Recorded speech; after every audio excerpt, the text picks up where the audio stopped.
got time to waste. So while I'm here, I gotta keep it 100. Don't expect me to speak to please your delirious expectations. Expect frustration. Better yet, expect abrasions. I might rub you the wrong way, but that's a good thing. Maybe these words will scrape off your makeup mask and remove some dead skin so you can feel the dead air on fresh flesh. I'm sorry, but I won't keep you warm with sugar coats. This is a cold world, so you better bundle up with the truth or die from pneumonia. Like I said, I ain't got time to waste. I'm a little over 29. I should have expired by 25, so you need to hear these words before they find me and start firing firearms fixated on fixing the problem for their agenda. Young black man not inspired by Bruce Jenner, nor is he distracted by a charismatic leader, political or spiritual. Biblical, he's a believer. Reading the word of God, preparing for the deceiver, deceitfully dissecting directions designed by the divine. Diluted truths are just watered down lies. Play pastors preaching lullabies to the congregation, rocking them to sleep.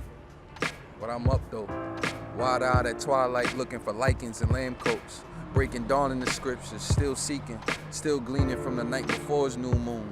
Roaming through Romans, feeding my spirit man commands for keeping the peace at 12:18, see. My flesh is ready to riot. Burn down boulevards with blood flow from his own because of his tent. Ready, but really not ready to ready myself with handheld weapons projectiles at officers sworn to protect us, but neglecting to do so. And my only defense would be I fear for my life. Irony. Because truthfully speaking, I be speaking the truth.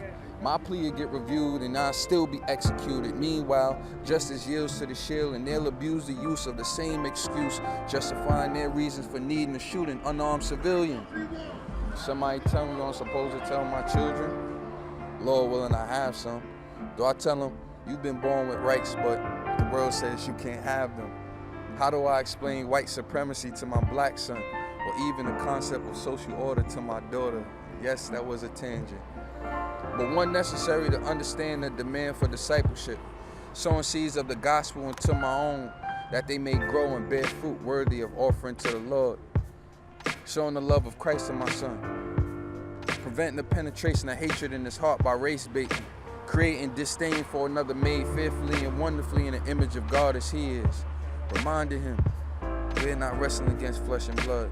Our battle is in the spirit world and prayer is a weapon of mass destruction. Reading the truth to him from the womb, so even if he died at 5, he'd be ready to come alive again in the presence of his maker. I tell my baby girl to expect hard times and give thanks in advance, because deliverance come to them that believe.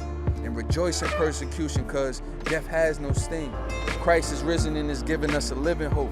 Don't put your faith in no man, don't put your trust in no pope. Don't put your faith in your plans, but only trust in Jehovah. Be ready to die for Christ's sake whenever he says it's over. 'Cause you ain't got time to waste.